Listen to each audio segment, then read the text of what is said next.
Alright, everybody, we should be live for our first Game Dev Roundtable discussion for 2021.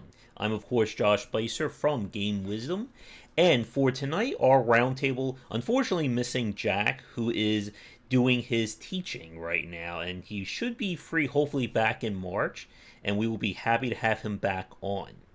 But for the rest of us, our topic this month will be discussing the evolution of game genres, what it has mean for the industry and for gameplay and design as a whole. So, as always, for those of you watching this live or recorded, I'm going to give our roundtable a chance to go around and introduce themselves. So, we'll start with Tomo, go to Ramin, and then end with Sharky. So, Tomo, you're up. Hello, everybody. My name is Tomo Moriwaki. I have been a game designer for 20 some odd years.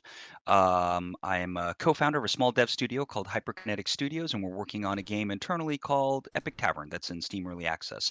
I'm glad to be here. Hi, my name is Ramin Shokrizad. I'm a game meta designer, game blockchain designer, game economist, and game physiologist, and a pioneer in the free-to-play space. I was meta designer for World of Warships and World of Tanks Blitz, for instance. Two of my titles that people are most familiar with. And I'm currently at Cloudwalker, where I'm a co-founder, and we're working on a massively multiplayer play-to-earn blockchain game called Star Garden. And I'm Sharky Shark, CEO of Nexus Games, a very, very tiny studio making a quite big game, Continuum. And, it's a multiplayer, grid-based strategy, tactical card game that is hopefully going to be really big in the future.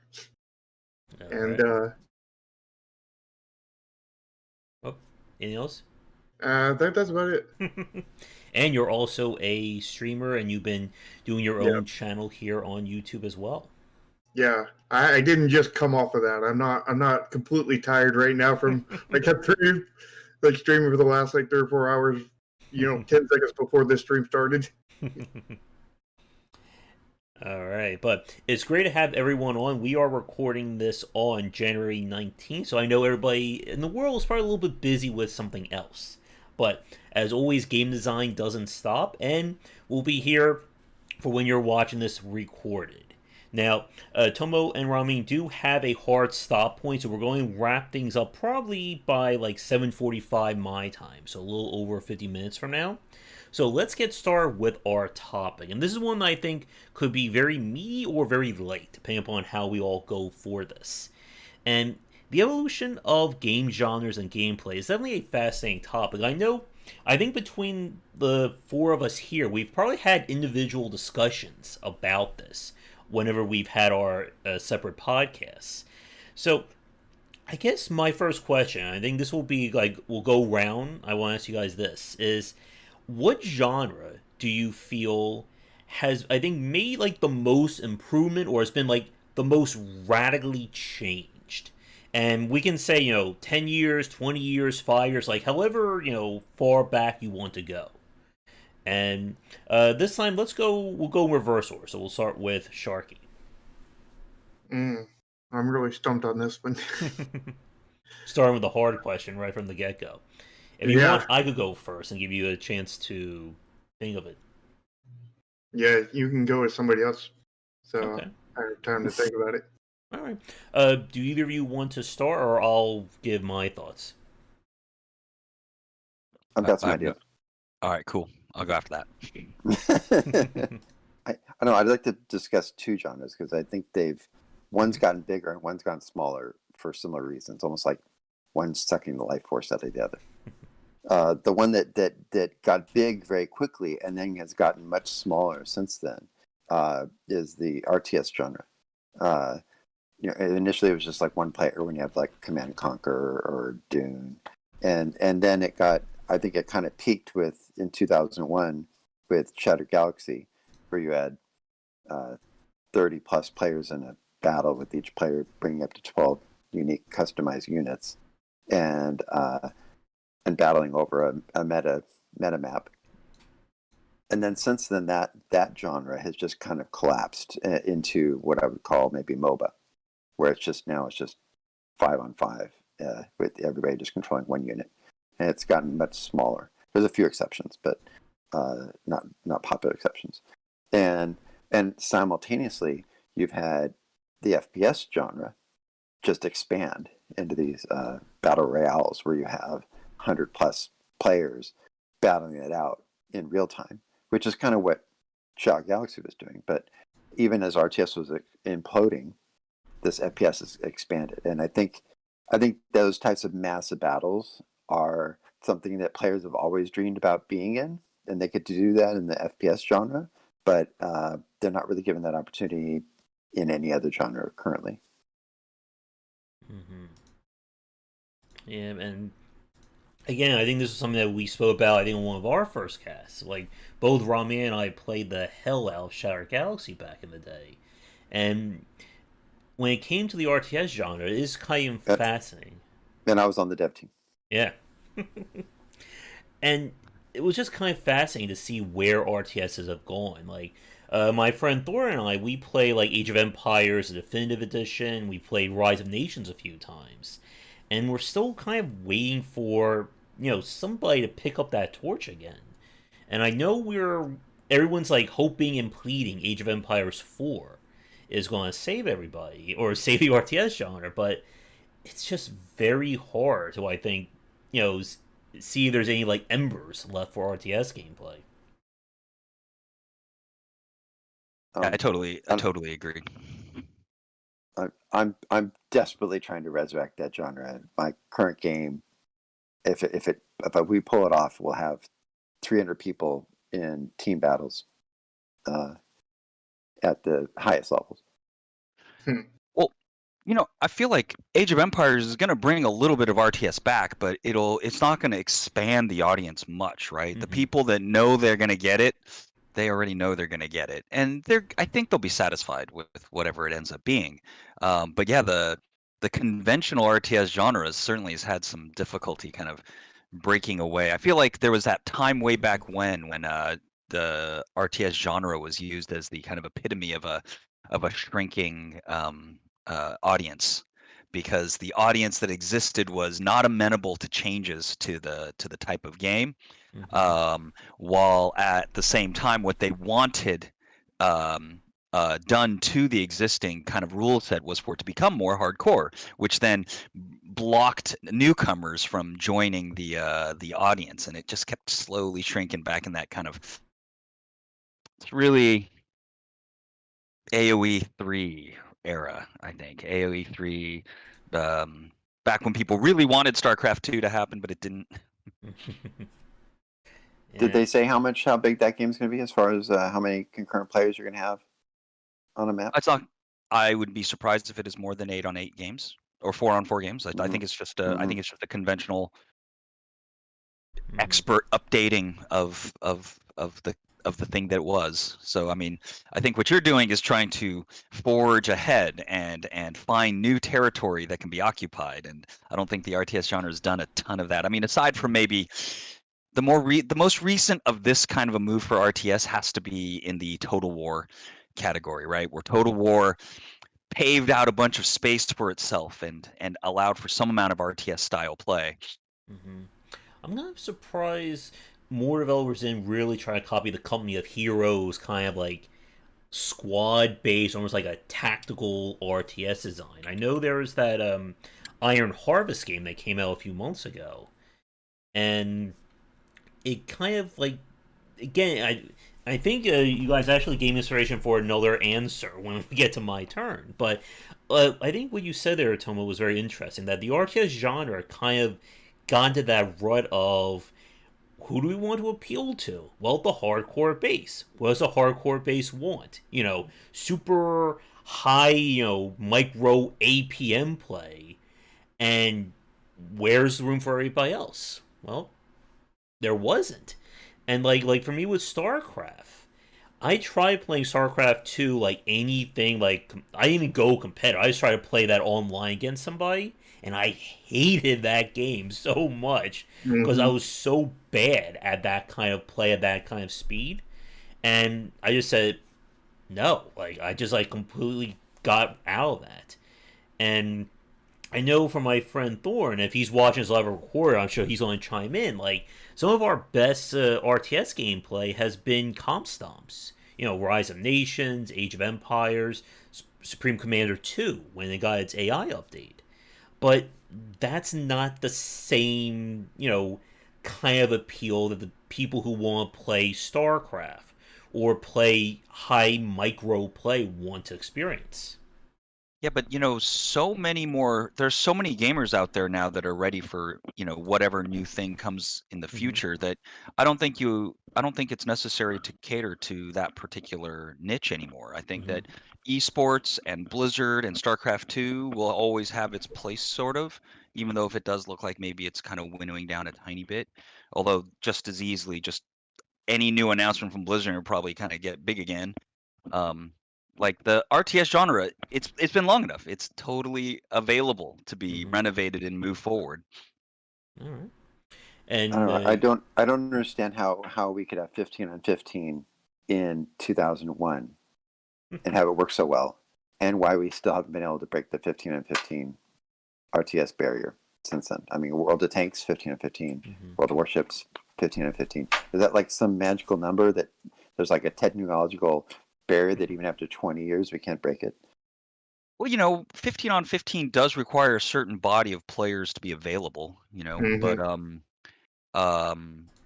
I don't think it's technological in its nature because my gut feeling is something like Supreme Commander could have been I mean, not Supreme Commander, Planetary Annihilation could have Mm-hmm. supported loads and loads more Yeah. stuff, but Hmm. that like in many ways, right? Its structure was set based on what they thought the audience wanted. And of course, I mean, I'm not a I love Planetary Annihilation. Total Annihilation was probably my favorite game for for a whole year at least. Um, but I keep trying to I get think Chris Taylor to come out of retirement and stop doing pottery. awesome.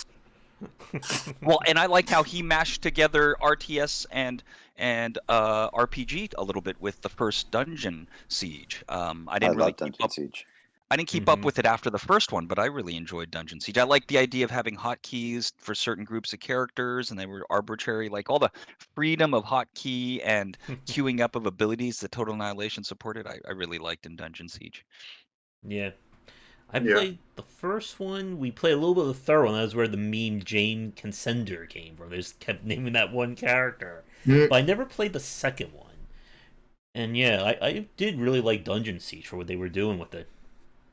I think what they went they moved away from the experiment, the RTS controls for a large party RPG style of game, and they moved it down to more conventional, what you see in Dungeon Siege 3, basically.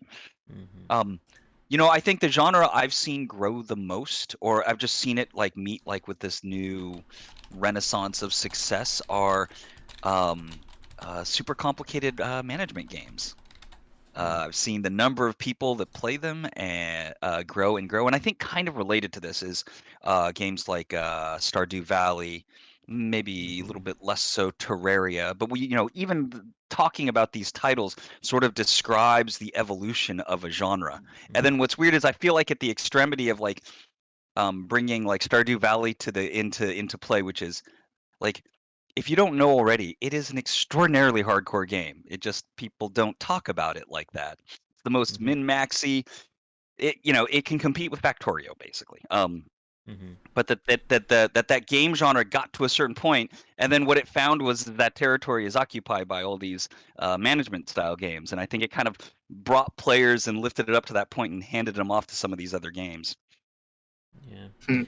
And like for myself, Stardew Valley was great. I'm still waiting for somebody to do a really good or do justice to Racketeer, the RPG shop kind of game.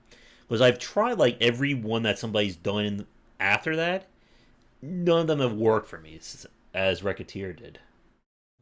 Oh, dude, Resteer, yeah. Well, Resteer is one of the among the many very important inspirations for Epic Tavern. This you take the role, a different role than the convention had established in the past, right? Although that I can talk about Rest here all day. It's not a genre though, even remotely close. Yeah. Yeah, I know a developer that's currently working on a game based off of it. Yeah. And I think what you said there was kind of interesting about trying to make it more palatable to a greater audience. Because I think a lot of people don't think about Stardew Valley in that min-max kind of way. They think about it as, I get to run a farm. I get to, date and befriend everyone in this quirky little town. So what if I have to organize, all my produce and make sure everything is right for the seasons? That's just, the give and take for, romancing this town. I think that switching back between the metagame and the gameplay is a lot of fun, and I think that's maybe something that I complained was missing maybe in World of Tanks and World of Warships, where it's pretty much all gameplay and there's not like a lot of tinkering between battles. Whereas, all these shopkeeper type games or tavern games, there's all this tinkering going on, and then maybe you go on some sort of adventure, so you can actually see the product of your efforts in action, which I think is great. And then you go back and do some more tinkering, and then the gameplay changes because you've gotten a little bit better in between. Yeah, and that was the kind of loot that I really loved from Hinterland by Tilted Mill, one of my all-time favorite flawed gem kind of designs, where it's one part city builder, one part ARPG. And what you just described there, reminds you a lot of what we're seeing from, mobile style games. Like, a lot of the more recent examples from, Japan or just the Eastern Hemisphere have been, focused on this idea of, here, build your party, put your characters together, get their fancy clothes or weapons, and then go watch them, fight the monster, get the loot, whatever, bring that back, and then repeat it again and again. Although it's nowhere near as complicated as what we saw with Stardew Valley, but that idea of, one system impacting or growing the other system and then just feeds back into each other has been such a very popular progression model. Well, I think that statement is kind of at the essence of the whole topic, right? It's genre evolution is also genre DNA mixing and finding better combinations than existed before. Yeah, I know for mine, I now have it, and mine's gone in every different direction. Mine's gone bigger, it's gone smaller, it's gone wider, it's gone everywhere. It's truly safely a stream, and it's even changed into something completely different, and that would be the RPG genre. It's gotten bigger in the way that some games like the Trail series, it's like they got 9 games, and it is all just one single game that you just continually go through. So it's it's in turn one game that is 400 or 500 hours for the base story without 100%ing it kind of thing. Because it's over 9 games and it's still continuing kind of thing. And then you have the other games that are more just traditional RPGs, or as some people call them, JRPGs kind of thing. And then you have the other evolution to where the American versions have taken over, and they've made stuff like Skyrim and stuff, and they more sandboxy kind of thing, less story and everything else. And I feel like that's more of a sandbox game than an RPG, but people call them RPGs, so we're going to call it an evolution kind of thing. And then you have the fact that almost every game out there has taken bits and pieces of RPG and put it into almost every genre out there. So it's spread wide and thin in that way. So spread wide and thin, it's completely changed into something else. It's completely gone massive, and it's also stayed the same all at the same time. How Well, I simply mean, extreme is that? if the idea of RPG is just that you're improving over time, and that your work is your achievements are progressive, then basically any type of metagame could be described as an RPG. Mm. I mean, like for instance, Civilization, all the whole Civilization series is almost entirely metagame, and then there's a little bit of battle that is really almost like an afterthought. I mean, You could call that an RPG. we're seeing developers like in the AAA space. Every first-person shooter open world game has persistent stats or leveling up, and everyone just calls them all RPGs. Like Call of Duty could be nominated for best RPG, right, Shark? Well, these days, everything is called an RPG. Yeah, even though there's no role playing at all involved, it's just a progression system. They really should just call these meta systems.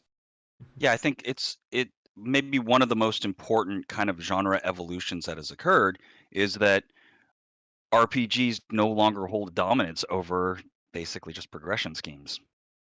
And now if you have a game without a progression scheme, you kind of notice that it's not there, right? That all the genre all genres have realized that they can exist in some longer term decision making structure and self-expression, self-choice stuff. And to VO in chat, we were definitely being sarcastic with that. We do not agree that skill tree just make an RPG. Like, that's not the qualifier. Yeah. But most of the RPGs don't even have a skill tree, if you're talking about the original ones. Yeah, and I think like if we want to talk about what is left for the RPG genre, right? It's that it's a storytelling with character development. And yeah, that character development often comes with stat changes, but it's that specific kind of character related structure that all those RPGs really focus on, I guess. Well, Civilization the Civilization 6 has two skill trees. One's called a tech tree, and another one's called a culture tree, I think. But it's basically the same thing, right? Yeah. Well, and it's like in my game, the tavern has a progression scheme. Is the tavern like a character? Kind of. Airborne Kingdom that just came out, which is like a city builder, also like the city itself is a character because it grows and you put upgrades on it and then changes how it behaves in the air and such. So maybe everything really is an RPG these days. Well, no, it's that the RPGs had something unique to them. Yeah. That was a mistake that everybody didn't take on RPG. There was that period of time, right? We're like, oh, we're gonna have like RPG light features, and we'd say words like that. Well, I think humans just like building stuff or creating stuff, and then this gives you, a measurable progression through a game where you've achieved something, especially if it's multiplayer. Then you can actually like show off that you've achieved something, and then it becomes much more meaningful. Yeah, to me though, an RPG is something that's turn-based.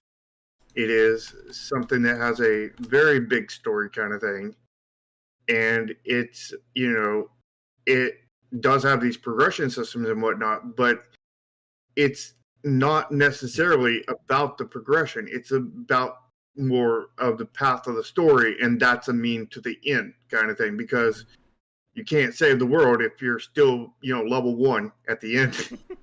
Well, I'm sure there's been some RPGs that have experimented with that. I think we probably have a few RPG Maker games that have done just that. For my pick, I think Tomo kind of set me up really well when he was talking about how genres were mixed. But I guess my kind of double pick, the first one would be the roguelike genre, and specifically all the little twists and turns it's taken over the last decade. It's been a major part of my third book, and talking about roguelike design, how a big source of its growth in the past 10 years have been developers saying, well, what if I take a roguelike and I combine with X? I combine with a platformer, we get Spelunky. We combine with kind of item-based progression, we got the Binding of Isaac. We got Enter the Gungeon, FTL, the whole deck building subgenre. And it really has been fascinating to see these developers, and people are still going to argue. I'm sure there are a few people arguing in the comments live record about what is a roguelike today. It's probably up there with what is an RPG for a lot of people.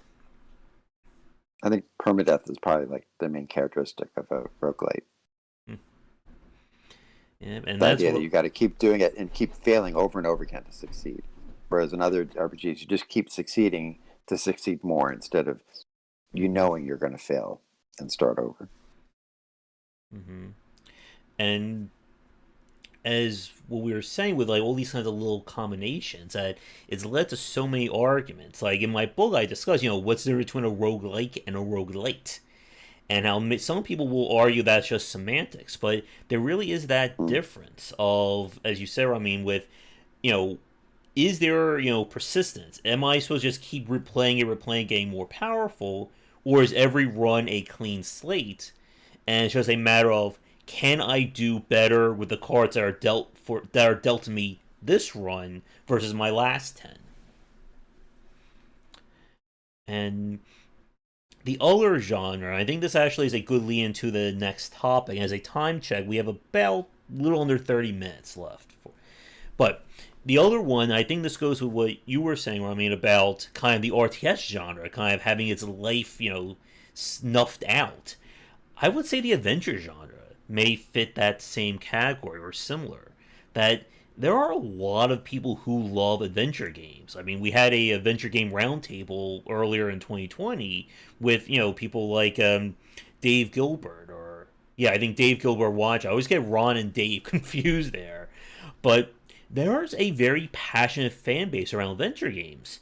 But in the same vein, it has not really grown or really has changed with the times. Like the main way it's really changed has been developers removing the puzzle solving aspect of adventure games and focusing more on story. But from a gameplay point of view, it's really kind of like hit that wall. And I still remember when I spoke with Corey and Lori Cole, who did Hero U and the Quest for Glory series, and they asked me straight up, how do you make an adventure game appeal to new people today? Because they couldn't think of it. I mean, these two were like part of the golden age of the adventure genre. Even they're having trouble trying to figure out what will make this appealing to somebody who's never touched these games. Well, you just got to make it unappealing to the people who do touch them. Well, I mean, I think it's just really important that you have to take the essence of what's being offered, right, and then try to figure out a way to interpret it for today's audiences. I think that the old adventure genre died mostly on its own. It's not like some other new kind of thing displaced it, other than just games that did better. Like the adventure genre kind of never got to be humongous. It just had some great moments. Mm-hmm. And I think that's too similar to movies, I think, which I think are kind of also becoming obsolete. And I think that's also kind of the opposite track went with roguelikes. That roguelikes didn't really blow up until like 2010, 2011. And a lot of that was just because somebody just said, I want to do something different. And like there's still people making traditional roguelikes. I know there's a huge audience for that, and they've kind of become, swamped by everybody else moving in with it. But with the adventure game genre, as you said, like it never really, I think, blew up as big as what people thought. And that's always been, I think, a challenge for game developers. That is my game popular, or is this popular because there's a ton of people? Or is it popular because there's a few number of people who are just yelling really loud about it? Mm-hmm. Well, isn't RimWorld a little bit like an adventure game, except you're combining with the builder? I mean, I haven't played it, but I hear that there's all kinds of drama that occurs in the game, which you're basically telling a story. It's true, but it's right in the meaty middle of management and simulation. Yeah, it's in that like colony sim genre of kind of like Dwarf Fortress, maybe something like Auction Not Included. And there's also RPG elements in it. Mm-hmm. Oh, of course, and there are. I mean, that's the thing is all these almost every game now has some desire to tell a particular story of some sort, right? And certain games like RimWorld are optimized to tell these stories of what amounts to like a colony, a loose story about many characters, and there's lots of procedural elements to it, right? And that not every game wants to do that. In fact, maybe hardly any games want to do that. But the old adventure genre wanted to tell, like, in many ways, very conventional stories, and maybe partly, it ran into difficulties because conventional stories, well, one, there's lots of competition, so it's hard to be better than the existing genres that do a great job of telling conventional stories. I mean, there's no idea of interactive media that you get to tell your own story. Mm-hmm. Well, and that's the sandbox thing is, games slash, the American version of RPGs like Skyrim are kind of like that, and Fable. Mm-hmm. But I feel like those games, while they let you tell your own story, at the same time, there's not a story. They let you do what you want, and your actions are the story. So it's emergent story, not story kind of thing. Not the same way as something like the Trails series or Shin Megami Tensei, where the story is very much an active element in what's going on. Right. Yeah, and I think what we've been discussing, that takes me to another question or another topic to throw to the roundtable. Building off of what Tomo said a few minutes ago about kind of this like splicing of genres. And I think that's a very interesting aspect. One of the discussions I've had in the past is how much the game industry really changed, like from 2000 onward. And a big part of that was kind of this like formal acceptance of like standards of, control schemes, gamepads, etc., which then led to developers again trying to play around with other ways to set themselves apart. And like the FPS genre, I think, has been like the major example of this, because as we said a few minutes ago, it really took off when people were like, why don't we just throw stats onto things? Why don't our guns grow more powerful? Why do our characters need to just stay one way for an 8 to 10 hour long experience? And that's the same thing they said with Avengers with Hulk's fist. Why don't we just make it a +1 and then we'll make it a +2 after that?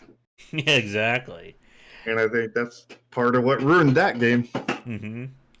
I think that the free-to-play business model has had just as much of an effect on what we've been making as far as game developers, especially the bigger games. Yeah. Trying to struggle with how to balance that with all these progression systems is challenging. Definitely. Like, it kind of seems like the free-to-play model is the extension from the RPG layer that happened in, like, 2000, like, early, like, 2010s, I think was when it blew up. Maybe a little bit earlier than that. I forget when, like, the first Call of Duty to have, like, that persistence or that meta layer first came out. What was that? I mean, even browser games, they went with the RPG kind of path, and they went all progression systems with all these different subsystems that are all their own separate progression system in themselves. Mm-hmm. I mean, under the free-to-play business model, the key to making a lot of money is to keep your player in your game's ecosystem as long as possible. Mm-hmm. And to do that, you have to have constantly changing content, which means you have to have a lot more content and presumably some sort of progression system, because otherwise players don't feel like they're going anywhere. They're just doing the same thing over and over again. I mean, the less articulate games just get very grindy. But still, you want to have that for those types of progression systems if you want to have an effective free-to-play game. So those two kind of concepts are kind of married at the hip. Yeah. And the whole live service side has really been, a big essential of that for the AAA. We mentioned, Marvel's Avengers a minute ago. Like, they were really, really trying to push that persistent layer on top. But it was persistence without, any meat on the bone. It's just, hey, play this game for an additional 60 hours. Make Hulk go from punching for 200 points of damage to 250. And, enjoy and give us more money for that. And people didn't stick around. And I still don't, I follow a little bit of Genshin Impact when it first released. I know there's still people heavily playing it, but I don't know what the state of the game is right now. I think I if don't. you I want don't. to, oh, I'm sorry. Go ahead, Tom. Oh no, go for it. I was just gonna say I don't know about that game. I think.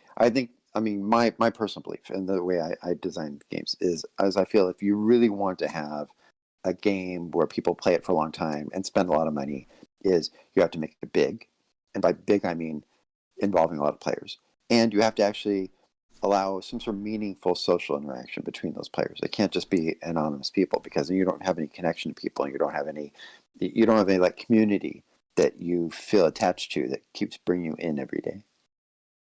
Mm-hmm. Mm-hmm.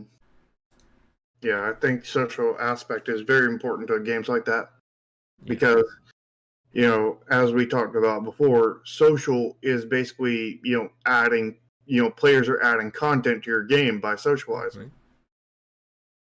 Yeah, and I used to play Dungeon Siege with my family. All of us just play all at the same time, and that's like almost a 20-year-old game, and that was a lot of fun having your whole family play a different character in Dungeon Siege. It made a big difference. Mm-hmm. and I think kind of like the overall topic or like our mission statement for this cast has been one of the reasons why we've seen these genres kind of evolve and grow has been the overall goal to keep people invested in it. Because if we go back 25, 30 years, even a little bit more than that, when we talk about like second, third generation games, Super Mario Brothers 3, Mario World, or early Doom, Quake, those games are very much, fire and forget.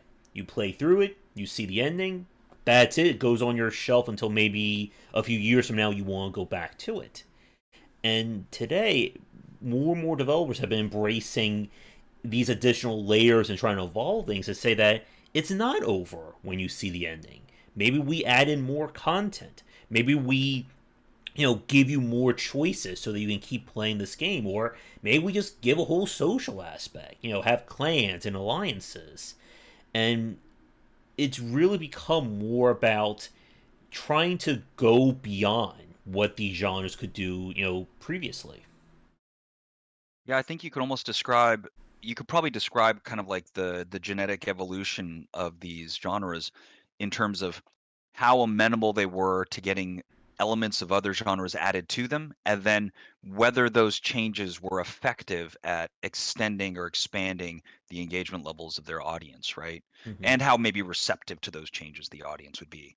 And then I bet we could at least that among many other potential measures would be a way to describe kind of how RTSs and first person shooters and adventure Mm-hmm. games and idle games and how all these games have kind of just shifted their audience base over the last, especially feels like a lot of movement has happened in the last 10 years. Mm-hmm. Yep, and to Avio's point, yeah, like the whole multiplayer side of first person shooters was a huge point for its longevity. And that Yeah. kind of evolved from people wanting to keep playing these games beyond the story. And I think what you just said there, Tomo, about RTSs and kind of like trying to get that market growing, it reminds me so much of two failed experiments, Age of Empires Online and SimCity 5. Both of them try to really push, the social persistence meta layer of those designs, and they both just ended up kind of collapsing underneath it. Age of Empires Online just completely broke their balance to try and Yeah. force that RPG side in. It's a Well, they were game. trying to force the free to play side, as far as like trying to force spending, and Mm-hmm. ended just being a pay to win game, right? Yeah, And if I recall correctly, and how can you have a competitive game if it's pay to win? yeah. How can rock paper? What was that? You compete with your wallet. Yeah. How do you have a rock paper Yeah, scissors system when you can just pay for your rock to be immune to but to paper? but then you win by losing. Mm-hmm. Yeah. Were you going to say something there, Tomo? Well, I was just going to say, I ended up playing that game a little bit and it ended up part of its problem was that so much of that kind of long-term engagement was sort of single player. Mm-hmm. very rarely did you play against other players in that game, and it was possible, but it wasn't optimized for that. What it was optimized for was fighting ever more powerful computer opponents and slowly grinding your progression scheme. But the progression scheme was very slow, and I didn't even dislike it. It's just that its competition was fundamentally better constructed, you know? Mm-hmm. And the other one, SimCity 5, I thought was quite interesting. Like, the big thing that they wanted to do was this idea of, multiplayer city building, where you're always online, and your city impacts your friend's city, who will then send resources to yours. And the entire, like, city building community just turned on that game. Like, they did not have it. And I know, like, they even revealed that the whole online layer was a complete lie. Like, that was just them trying to force that system in. And I was saying about this a few nights ago, that I think I would like to try and play, like, a multiplayer city builder, like a cooperative city build along those lines. But the question remains is, can you, fit that into a game like that? I know, like, Anno kind of falls in that route, but that's not really like a true city builder. And again, like, that's a 2-hour discussion if I really want to get into that rant. Yeah, I think SimCity 5 had an opportunity to be a more interesting game. I think that's an execution failure more than anything, because the multiplayer experience just wasn't put together in a way to kind of create kind of like good engagement, I feel like. I think the kind of the promise of it was actually very interesting, I felt like. And then it just never panned out. And there were a lot of bugs. Online all the time wasn't the biggest problem for that game. So here's a question. This may be our final, depending on how long the answer is. But for the group, we talked about genres that evolved, or either evolved or they didn't evolve in a good way. So my next question is, can you think of any genres that tried to evolve and it just failed? Like, it just collapsed in on itself? And if anyone wants to go first, I'm still trying to think of a good one for my topic. Feel free to chime in. I think RTS just expanded to, like 15 and 15, and then started collapsing into MOBA. And I think, I personally think MOBA is kind of a dead end in that it's just too small to really take advantage of what people want these days. And what people want is the bigger games. That's what you're seeing, the explosion in these battle royale games that give them that. All right. The question is basically a genre that made a move and shortly after that it kind of withered or died out, right? Or it just kind of like had to go back to its old ways. Like, it just couldn't evolve in a way that was appealing to people. I don't know if this fits into it, but the shopkeeper thing, I mean, it was kind of birthed, and then it shortly died pretty much right after that. I've seen some new shopkeeper games come out even just this week on Steam. I certainly don't want to bash Tomo's genre either. So, well, and it's not necessarily my genre. My genre is ultimately and a failure of kind of product messaging. It's so much more procedural narrative than anything else that we need to update the way we message what the game your is. game is kind of like very much like a storytelling thing. I'm more referring it's to called shopkeeper, here. but you're creating like groups of people that go out and do these fairly detailed adventures, which I think are quite interesting. But that's not what people think of when they think of like your title.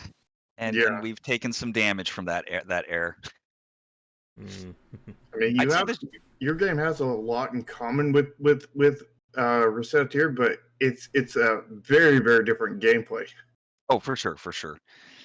It is hard. I don't know if there's any better example than the RTS genre, though, in terms of the genre that died, right? A genre that got big, made this huge move. You know what it was when it crystallized itself upon the framework of what amounts to a 4v4 game, and everybody has to make a base, everybody is managing resources and building what amounts to their 200 large army and then fighting. That became too structured to accommodate whatever the future title or future content that would be necessary to keep the audience alive. And then it occupied the whole audience, and then it collapsed Yeah. right in that Age of Mythology AoE 3 era. Well, Yeah. I mean, in Shattered Galaxy, you would build your units in the metagame, and then you would deploy your finished units into the battle maps, which I think is I'm betting my future success as a game designer on this type of methodology where you do your metagame, you take your time, you enjoy it, you tinker with it, like almost like you're doing a base building or a civilization game, and then once you have your stuff, you bring it into the multiplayer space and you go at it, possibly with teammates. I think that's the way you do it. It just becomes too stressful and too exhausting to do like StarCraft over and over again. Yeah. Yeah, Well, I've StarCraft played on a its lot own of. was too stressful for me because it was just like it was less RTS and more timed button clicker game. I mean, it was more of an idle clicker game to me than it was a RTS. Yeah, something I find frustrating about the old model of RTS actually is that generally speaking, all the successful games require a certain amount of micromanaging to kind of get into the higher level of play. And the problem is that inevitably all those games, the level of play before you kind of approach or start to master micromanagement, the level after, there's this enormous rift between those 2 points, and it's just too harsh kind of a gameplay ramp. And so I think that may be one of the many pieces that kind of led to that particular genre collapse. Now, just because the genre collapsed doesn't mean there ain't room for StarCraft and for AoE, but obviously it's not like this space that developers are flocking to make a new game in.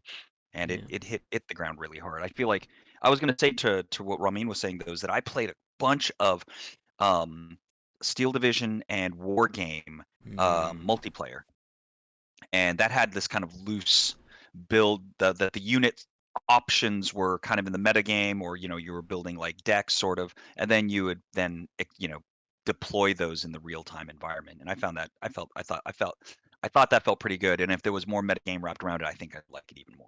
Yeah, and I know Thorne is not watching us live, because if he was, he would be shouting about Steel Division right now, because that was one of his games he keeps begging me to play with him, even though I am terrible at it. And yeah, like War Game, like it's from the same developer as War Game and that kind of stuff. I found that very fascinating, but I think in the same breath it runs into that issue that it's so laser focused on the hardcore RTS fan that it's very hard, as you said, to get over that wall of I'm trying to learn this game to I know what is exactly going on with it. Well, managing lots of separate things is also just very hard for people to do. And so I think some of the essence of it, back when it did collapse, it collapsed upon a seasoned hardcore player base. And if you need a seasoned hardcore player base for your game to succeed today, that doesn't sound like a fun strategy anymore. You need a healthy community of everybody.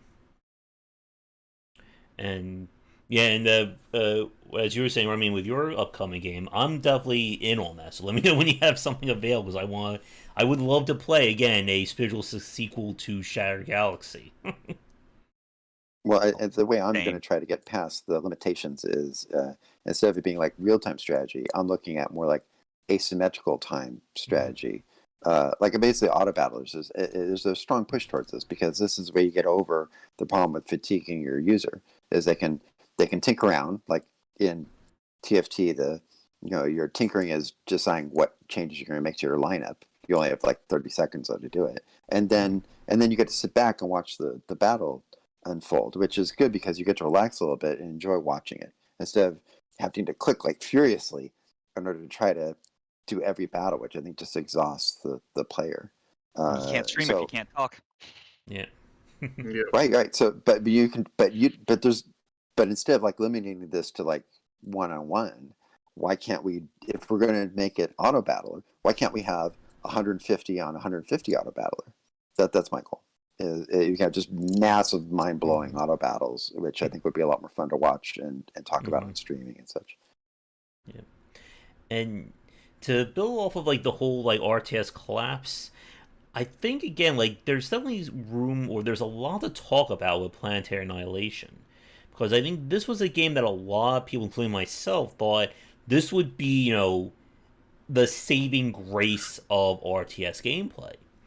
And the problem that I think came about it was, as Atomo was saying, that it kind of adhered so much of that hardcore base that there was no room for anybody else. I mean, when the game was launched, it didn't even have a save feature for its campaign because the community was aiming for didn't care about the campaign. But everybody else did. And it just ended up with that case of our market is only to this hardcore base, so where's everybody else supposed to go? Like, they just didn't play it. And I know there are people to this day who still love that game, but I think it could have been so much more to be, like a good launch pad for a macro RTS style. Yeah, no, I hear you, and I feel like that, but it would also have to be such a bigger game, like, Yep. or like so much more feature rich experience. Like if it was imagine if it was like this, like every which way goes tool set, and you can make the game requirements anything you wanted. I mean, I'm sure people would still be playing with it today, but maybe not enough people. And not only that, to do that probably would have, doubled the budget of the project or something. Yeah, I agree with Tomo that what's keeping us from seeing those types of games is just the amount of money it takes to make them and the amount of risk involved in that. Yep. And really, it's hard for the indie studios to get that type of money to back that type of game that people really want. The AAA could do it, but they're just being too risk adverse and they're iterating instead of innovating. So we're not seeing those types of like big games come out of AAA. We're just seeing polished games come out of AAA. Yep, and why I've gone more for independent games in the last 10 years than I have the AAA side. Because even if they're not the most polished games, they at least do something different. And I agree sometimes completely. Yep. And sometimes they do blow up, like Stardew Valley did. Or even something like City Skyline, that was like to SimCity 5 as Path of Exile was to Diablo 3. Like a case of a AAA developer completely dropping the ball and somebody just like coming along and scooping it up. Yeah, I mean AAA knows that overall that aesthetic sells kind of thing, and that polish sells and whatnot. So they go for that because they see it as a for sure path, and in a lot of ways it is to your normal consumer. To non to even indies. I mean it matters a lot, but like they just go for that kind of thing instead of innovating. And as a time check, we are about 7:45. I know Tomo needs to get going before a Look giant out behind you, Tomo. Yeah, before somebody just like comes and grabs him out of here. So, does anyone have any final thoughts to end things on for tonight? Well, my final thought before I run off is that we haven't even barely scratched the surface on this conversation. I think that there's actually some study and discussion that can be wrapped around isolating specific genres and how they changed over time and what their influences are. And I think it's really rich space for both history and kind of like product strategy. Yeah. This could be an interesting one to come back to when Jack is free again and get his thoughts as someone who's been teaching and talking more academically about game design. Yeah, that makes sense to me. Yeah, I would say maybe the next step on this conversation, which we're not going to do today, would be what would be the solutions? How do we reverse some of these trends? What type of games are we ready to build, but we just haven't because we haven't been able to line up the designers and the developers and the investors? Yeah, that'd be a good one. Maybe I'll pin that in the Discord for a future talk. All right. Anything, Shark? Not really. All right. And yeah, I guess for my own final thoughts, again, it's very interesting again to see where things have gone, where they've stopped, and where they've grown. But ultimately, it is risky to try and do this. It's why the roguelike genre was such a rife opportunity, because it was so solidified that you could only go one way, and that was to go in a complete opposite direction as anything else. And yep, and that's definitely true as well, Vio, that the independent space has really become the test bed for a lot of these opportunities, and will probably be something we'll talk about more if slash when we come back to this topic. I am holding myself back from going on rants. So again, I know Tomo needs to leave, so very quickly, if you guys wouldn't mind, any social media things you want to plug, projects, feel free, and then I will let you go. All right. For me, it's you can find us at discord.gg/Epic Tavern for our Discord server where we talk to our audience members and talk about the game twice a week, and then 3 times a week on Twitch TV/Epic Tavern where we stream development and/or concept and development streaming. All right. Ramin?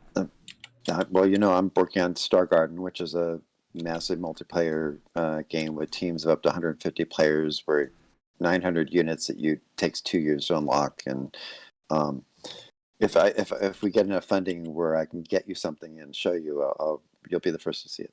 Nice. And Shark? Well, you can, I stream, 4 days a week on my YouTube channel, Nexus Games, and you can join my Discord as well. I'm a bit scatterbrained because I am so tired right now after streaming now for 6 hours straight. And you can go, boy. Join the Discord, and links to all that and Twitter and everything will be down below. And come check out Neon Continuum, which is a grid-based strategy card game CCG that is based off of Triple Triad and a little bit off of Magic the Gathering. All right. So we will be back next month for another roundtable discussion. And if you have any suggestions for topics, let us know in the comments below. But come back for daily discussions on game design here and on game wisdom, where we examine the art and science of games. And thanks again to our roundtable, and we will see you all again real soon. Take care.